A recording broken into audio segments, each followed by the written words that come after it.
এই চরমোনাইকে ধ্বংস করার জন্য কম ষড়যন্ত্র বাংলাদেশে হয় নাই। কুতুবুল আলম ফজলুল করিম রাহমাতুল্লাহ আলাইহি আমাদেরকে শোনায়া গেছিলেন, ভবিষ্যৎবাণী কইরা গিয়েছিলেন, একটা সময় তোমরা বাংলার জমিনের মধ্যে দেখবা সবাই মিলা সব একত্র হইয়া এক মঞ্চে এসে বলবে চরমোনাই ঠেকাও। কিন্তু রে বাজার আল্লাহর ওলি আমাদেরকে আশার বাণী শুনায়া গিয়েছিলেন, আল্লাহু আকবার, কেউ চরমোনায় দমাইয়া রাখতে পারবে না। কারণ কি রে বাজান, এই চরমোনার বাতি কে জ্বালাইছে? জোরে কওরা, কে জ্বালাইছে? এই চরমোনার বাতি আমার মাওলাই জ্বালাইছে। নিবাবার শক্তি দুনিয়ার কারো খাতে কিন্তু নাই। জোরে দাও কথা, ঠিক না ঠিক? কারো শক্তি নাই চরমোনার বাতি নিভাইয়া দেওয়ার মতো। কথা বলেন ঠিক না ঠিক? কারণ চরমোনাই ওয়ালারা মানুষের গোলামি করে না, কার গোলামি করে? চরমোনার বাতি কে জ্বালাইছে? নিবাবার শক্তি আল্লাহ পাকের ফজল এবং করমে কারণ নাই। খুব ভালো করে মনে রাখবা বাজার, চরমোনাইওয়ালারা কোনো মানুষের গোলামি করে না, চরমোনাইওয়ালারা আমার মালিকের গোলামি করে। কার? জোরে কও না, মালিকটা কে? আর জোরে কর না কে?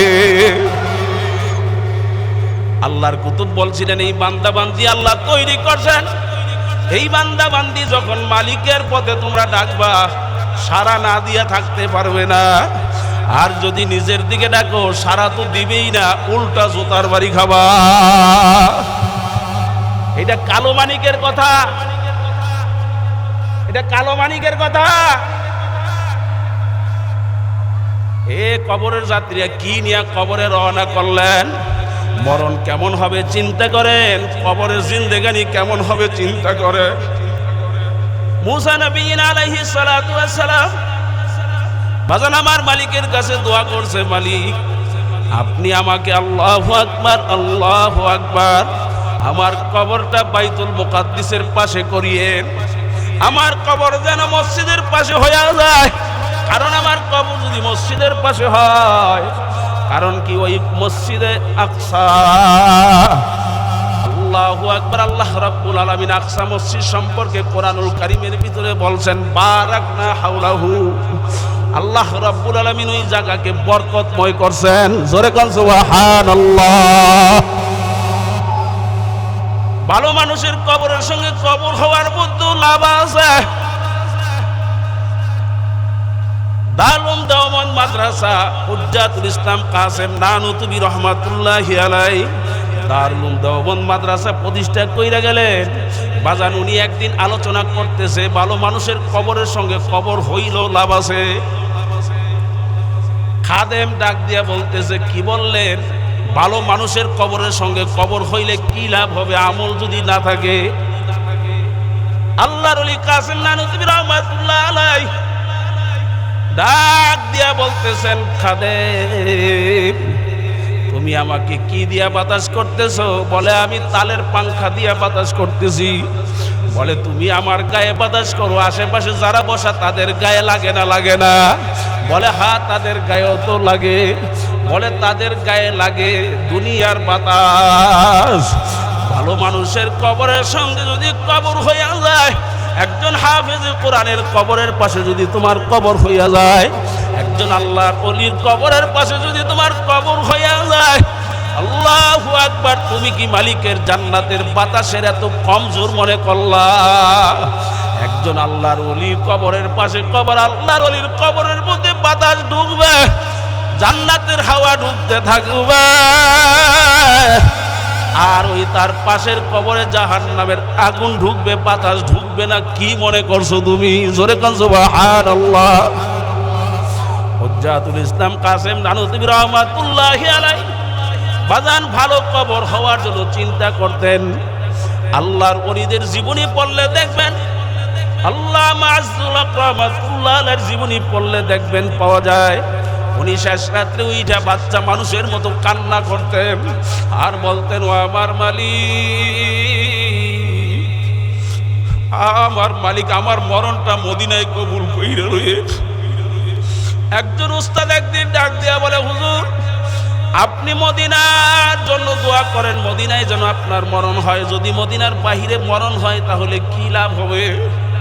মদিনায় মরণ কেন চাইছে? মদিনার কবরে আযাব হয় না। কারণ কি? জনাবে মুহাম্মদুর রাসূলুল্লাহ সাল্লাল্লাহু আলাইহি ওয়াসাল্লাম বাজান ওই রওজা পাকে শুয়ে রইছে, তার পাশে আশেপাশে কবরে আযাব হবে, আযাব দিয়ে আগুন ঢুকাইয়া আল্লাহ রাব্বুল আলামিন অন্তত আল্লাহর হাবিবকে কষ্ট দিবেন না। তখন তিনি ওই উস্তাদের ডাকে জবাব দিয়ে বলে, শোনো আমি কেন দোয়া করি? আমার মালিক তো এটা পারে। আমার যেখানেই মরণ হয়, যেখানেই কবর হয়, আমার কবরের সঙ্গে যদি আমার দোয়ার বিনিময়ে আল্লাহ রাব্বুল আলামিন মদিনাওয়ালার কবরের সঙ্গে আমার কবরের সুরাগ কইরা দেয়, এই জন্য আমি মালিকের কাছে দোয়া করি। তাও তো মদিনার থেকে একটা জানালা পাইলাম। এ দুনিয়াদার পাগল আমার বাবারা, আমার জন্ম কিন্তু বাবা এই দেশে, এই এলাকায় কিন্তু আমার বাড়ি। মনে না বুঝায়ও বাবা, দুনিয়া করলে বহুত করতে পারতাম, কিন্তু বাজানি দুনিয়া কইরা কি লাভ? দেখতে না দেখতে শেষ হয়ে যায়। আখেরাতের জিন্দেগানি শুরু হবে আর কোনদিন শেষ হবে না। এ জোরে কোন কথা ঠিক নেবে ঠিক। হযরত ইমাম মালিক রাহমাতুল্লাহ আলাইহির জীবনী পড়লে দেখবেন, ইমাম মালিক রাহমাতুল্লাহ আলাইহির জীবনের শেষ বয়সে মদিনা ছাইরা যায় না। কারণ মদিনায় যেন মরণ হয়, মদিনার মাটিতে যেন আমার কবর হইয়া যায়। হযরতে আসিয়া আলাইহা সালাতু ওয়াসসালাম বাজান আমার মালিকের কাছে দোয়া করছে, মালিক আপনার ঘরের সঙ্গে আপনি যেখানে থাকেন ওই জায়গার পাশাপাশি আমার একটা ঘর দিয়ে, কারণ আমি আপনার জন্য জীবন দিছি। এই আসিয়া কার জন্য জীবন দিছে? এ জোরে কন্যা, কার জন্য আসিয়া জীবন দিছে বাবা? এ আল্লাহর বান্দারা, সাহাবাই কারামদের জীবন ইতিহাস পড়লে দেখবেন কতক সাহাবাই কারাম কাঁদছে আর আমার মালিককে বলছে, মালিক দুনিয়াতে কোরআন তেলাওয়াত কইরা কোরআন তেলাওয়াতের মজা আমার যায় নাই, আমি মজা মিটাইতে পারি নাই। আপনি আমাকে কবরে যাওয়ার পরে, আমার কবরে তো কোনো কাম কাজ নাই, কবরে একটু কোরআন তেলাওয়াতের সুযোগ কইরা দিয়ে।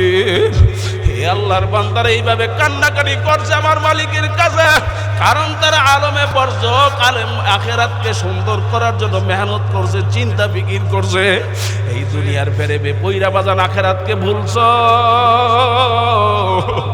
আল্লাহ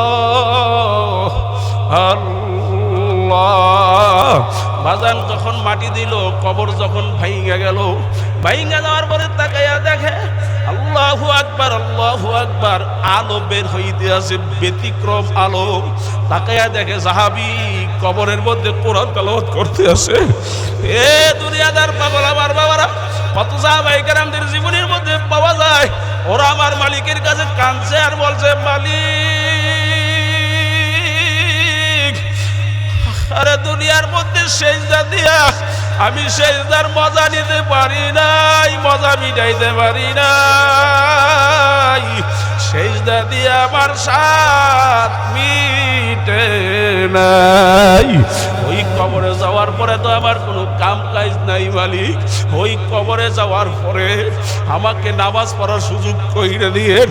বাজানে ইন্তেকালের পরে যখন কবর দিল, আল্লাহু আকবার, কবর দেওয়ার পরে কবর ভাইঙ্গা যাওয়ার পরে তাকাইয়া দেখে ওই ফাঁক দিয়া সাহাবী কবরের মধ্যে দাঁড়ায়া দাঁড়ায়া নামাজ পড়ে। এ পাগল, তুমি চরমরাই ওরা দেখি কি মনে করছো আমি জানি না রে বাবা। চরমরার কিছু পাগল এমন আমরা দেখি ঘন্টার পর ঘন্টা, ঘন্টার পর ঘন্টা তারা আমার মাওলার জিকির করে, এরপরও জিকির ছাড়তে চায় না। মনে হয় যেন এমন মজা আমার মাওলা তার জিকিরের মধ্যে লাগাইয়া দিছে। আরে দিনের পর দিন গেলে মনে হয় জিকিরের স্বাদ মিটবে না। ওই পাগলাগুলোও তো আমার মালিকের কাছে দোয়া করে, মালিক আমি দুনিয়ার মধ্যে দুনিয়ার বেজালে পইরা, দুনিয়ার এরকম ভাবে দুনিয়ার প্রেমের মধ্যে আমি পইরা তোমার ডাক ডাইকা তোমার নামের জিকির কইরা আমার স্বাদ মিটে নাই। ও আমার মালিক, কবরে যাওয়ার পরে জিকির করার সুযোগ কইরা দিও। আরে কত ঘটনা শুনি। আল্লাহু আকবার, গভীর রাতে জিকিরের আওয়াজ পাওয়া যায়। কত জায়গার ঘটনা আপনাদেরকে বলবো বাজার। আল্লাহু আকবার তালাশ করে বিকট জিকিরের আওয়াজ কোথা থেকে আসতেছে। আরে খোঁজ কইরা দেখে ওই যে চরপরার পাগল রাত্র দিন জিকির করত, ওই পাগলার কবরের থেকে জিকিরের আওয়াজ, জিকিরের আওয়াজ। আল্লাহু আকবার, আল্লাহু আকবার। বাজান তুমি কেন মাওলার নামের মধ্যে মজা পাও না? তুমি কেন কোরআন তেলাওয়াতের ভিতরে মজা পাও না? তুমি কেন সেজদার ভিতরে মজা পাও না? তোমার কলব বেরাইমা কলব, এই জন্য বাজান তুমি মাওলার জিকিরের নামাজের মজা পাও না। এ জোরে কোন কথা ঠিক না ঠিক? বাজান এই নামাজের মজা, জিকিরের মজা, কোরআন তেলাওয়াতের মজা যদি পাইতে চাও বাজান, আল্লাহু আকবার, আল্লাহর ওলি সুবতে আইসা বসো। জীবনের শেষ তওবা মনে কইরা একটা খালেস তওবা কইরা বাজান আল্লাহর ওলি সোহবতে চলতে থাকো। দেখবা জিকিরের মধ্যে স্বাদ, নামাজের মধ্যে সেজদার মধ্যে কি যে মজা আমার মালিক রাখছে, কোরআন তেলাওয়াতের ভিতরে কি যে মজা আমার আপনার মালিক রাইখা দিল। তোমাকে কেউ বুঝাইতে হবে না। এ জোরে কোন কথা ঠিক না ঠিক? বাজান আল্লাহু আকবার। আমরা কিন্তু চক্ষুষ্মান, আমরা কিন্তু বাজান বোকা না। আমরা কিন্তু বাজান চরমনের আল্লাহর ওলিকে পরীক্ষা নিরীক্ষা কইরা, আরে কোন দিক থেকে বলবো বাজান, কয়টা বলবো? আল্লাহর ওলিকে পরীক্ষা নিরীক্ষা কইরা বাজান ওনার পাগল হইছি। কারণ কি? উনি আল্লাহর পাগল। এ জোরে কোন কার পাগল? বাজান পাগল হও তো আমার মাওলার পাগল হও, মোহাব্বত করো তো আমার মালিকের করো। আল্লাহু আকবার কইরা একটু দেখো আখেরাতের কাজের ভিতরে কি যে মজার, দুনিয়ার কাজের মধ্যে কি যে বেতৃষ্ণা লাগে। বাজান কুতুবুল আলম ফজলুল করিম রহমাতুল্লাহি আলাইহি বলতেন, মিষ্টি খায় নাই ওরে মিষ্টির স্বাদ বোঝানো যায় না। যখন বাজান মিষ্টি মুখে দিয়া চিবানো শুরু করে মিষ্টির প্রকৃত স্বাদ বুঝতে পারে। কি জোরে কোন কথা ঠিক না বেঠিক? কিন্তু বাজান এখানে একটা কথা আল্লাহর ওলি বলতেন, বাজান মিষ্টি মুখে দিয়েছেন কিন্তু জ্বর হইয়া জিহ্বা নষ্ট হইয়া গেছে, ওই অবস্থায় যদি মিষ্টি মুখে দেন তিতা তিতা লাগে, মিষ্টির কোনো দোষ না, তোমার জ্বর হইয়া জিহ্বা নষ্ট হইয়া গেছে। বাজান তুমি জিকিরের মজা পাও না, সেজদার মজা পাও না, কোরআন তেলাওয়াতের মজা পাও না, কারণ তোমার রোগ হইয়া কলব বেরাইম্মা হইয়া গেছে, নষ্ট হইয়া গেছে। এটা বালক হওয়ার পরে তার মজা পাবা। এ জোরে কোন কথা ঠিক না ঠিক? বাজান চরমনাইওয়ালারা দুনিয়ার কারো দালালি করে না, চরমনাইওয়ালারা আমার মাসুক আমার মাওলার দালালি করে। চরমনাইওয়ালারা আমার মাসুক আমার মাওলার জন্য জীবন দিত প্রস্তুত। যদি আল্লাহর ওলি নির্দেশ দেয় আমার মালিকের জন্য জীবন দিতে হবে, হাজার হাজার লাখো লাখো চরমনের পাগলের জীবন দেওয়ার জন্য তৈয়ার। হে জোরে কোন কথা ঠিক না বেঠিক? আল্লাহ আল্লাহ, বুঝো মনটারে ভালো করে বুঝো। এখন আর বাড়ি করে থাইকো না বাবা, এই বাড়িঘর একদিন পইরা থাকবে, তুমি আর আমি থাকবো না। আত্মীয় স্বজন পইরা থাকবে, তুমি আর আমি থাকবো না। চরমনের পাগলগুলো আমার মাওলার জিকির করতে করতে, উজানির পাগলগুলো আমার মাওলার জিকির করতে করতে এক পর্যায়ে যাইয়া বলে, হার তামান্না দিল সে রুখসাত হো গাই, হাবতু আজা হাবতু খালওয়াত আগাই। মাবুদ গো, আমার কলবকে সব কিছুর থেকে আলাদা করছি, সব কিছুর থেকে আমার কলব এখন খালি। আপনি একটু দয়া মায়া কইরা কলবের ভিতরে জায়গা দেন। চোখের পানি ফালাইয়া পাগলারা কান্দে আর বলে, বুজুর্গ কি নেহি হামকো জরুরত, গোলাম আপনা বানালে আই খুদায়া। আমার বুজুর্গি দরবেশির কোনো দরকার নাই, মালিক আপনি আমাকে আপনার গোলাম হিসেবে কবুল করেন। এ কবরের যাত্রীরা মরণ কখন আসবে? এই স্কুলের ছাত্র ছাত্রীগুলা বেগুনা মাসুম নাবালেক বাচ্চাগুলা কি জানতো? এ জোরে কোন জানতো কোন সময় কোন অবস্থায় মালাকুল মউত আজরাইল বাড়ির দরজায় আসবে? বাজান আপনারও কিন্তু জানা নাই, আমারও কিন্তু জানা নাই। এই জন্য বাজান মউতের জন্য প্রস্তুতি হইয়া যাও। যখন আমার মালিক ডাক দেবেন, আমি যেন লাব্বাইক বই রাজিরা দিতে পারি। মালিক লাব্বাইক, আমি তৈয়ার, আমি হাজির। এ বাজার, কোন দিকে রওনা করছো? কোন দিকে তোমার যাওয়া দরকার? কোন দিকে যাইতেছ? কোন পথের দিকে তুমি চলছো? বুঝা শুই না ঠিকঠাক হইয়া তারপর আমার মাওলার কবরে যাও। খোদা না কাজটা যদি আমার মাসুক আমার মাওলারে হারাইয়া কবরে যাও, একটা না দুইটা না 99টা সাপ জমা হইয়া যাইবে। বাজান চতুর্দিক দিয়ে জাহান্নামের আগুন আর আগুন হিসাব হইয়া যাইবে। এ দুনিয়াদার পাগলেরা কবর যাত্রীরা খোদা না কাজটা যদি আমার মাওলাকে হারাইয়া ওই কবরে যায় গুরজুর পিরানি কেমনে সহ্য করবা? হাসরের ময়দানে 50,000 বছরের কিয়ামতের ময়দান, বাজান কিভাবে দাঁড়ায় দাঁড়ায় হিসাব দিবা? এই সূর্যটা মানুষের এক হাত সোয়াদ উপরে আল্লাহ রাব্বুল আলামিন উপর কইরা ছাইরা দেবেন। আমার মালিক ডাক দিয়া বলবে, সূর্য তোর ভিতরে যত গরম আছে সব ছাইরা দে। বাজান সূর্যের এত গরম, নাফরমানের মাথার চারাগুলা টাস টাস ফাইটা যাইবে। বাজান মগজগুলা পাতের ফেনার বুদুত লয়া বায়া বায়া পড়বা। আমার আপনার মালিক আগে জানায় রাখছেন, লা ইয়ামুতু ফিহা ওয়ালা ইয়াহইয়া। বাজান মানুষগুলা বাঁচবেও না মরবেও না, তামার জমিন শুধু লাফাইবে আর চিল্লাইবে আল্লাহ আল্লাহ। একটা না দুইটা না বাজান 60টা জাহান্নাম, এক একটা জাহান্নামের মধ্যে 70,000 শিকল লাগানো থাকবে। আল্লাহ, আরে লক্ষ লক্ষ কোটি কোটি ফেরেশতা ধইরা রাখবে।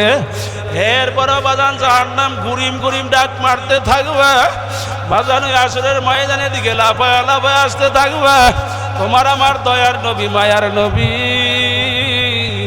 সেজদায় পড়ে যে উম্মতের জন্য কান্না শুরু কইরা দেবেন। হে বাজার, ওই নবীর ঘর মাদ্রাসা, এটা কিন্তু কুতুবুল আলম সৈয়দ ফজলুল করিম রহমাতুল্লাহ আলাইহি জামিয়া কারিমিয়া কওমিয়া মাদ্রাসা কইরা গেছে। নরসিংদী জেলার ভিতরে কেরাতুল কোরআন বোর্ডের দ্বিতীয় মাদ্রাসা। বলেন আলহামদুলিল্লাহ। বাজার এই তালেব দরবেশ আজকে দুনিয়াতে নাই। আল্লাহু আকবার। নাসির দরবেশ আর অনেক দরবেশ দেখে দেখছি। হারে মগা মুন্সি হোসেন আলী মুন্সি এখানে জিকির করছে, আর বাঁশের জোর থেকে বাঁশ কাইটা ওই মাদ্রাসার ছাত্রদের ঘরের বেড়া দিছে। বাজার এই মাদ্রাসার দিকে সবাই খেয়াল রাখেন। হুজুর চলে আসছেন, আমি তো আলোচনা ছেড়ে দিয়েছিলাম। বাজান আল্লাহু আকবার। আমরা যেন আল্লাহর ওলির সোহবতে আমরা যেন থাইকে যেন আল্লাহু আকবার আল্লাহর পাগল হইয়া যেন কবরে যাইতে পারি। আল্লাহ আমাকে আপনাকে সবাইকে কবুল করেন, জোরে কোন আমিন। ওয়া আখির দাওয়ানা আলহামদুলিল্লাহি রাব্বিল আলামিন। আসসালামু আলাইকুম ওয়া রাহমাতুল্লাহি ওয়া বারাকাতুহু।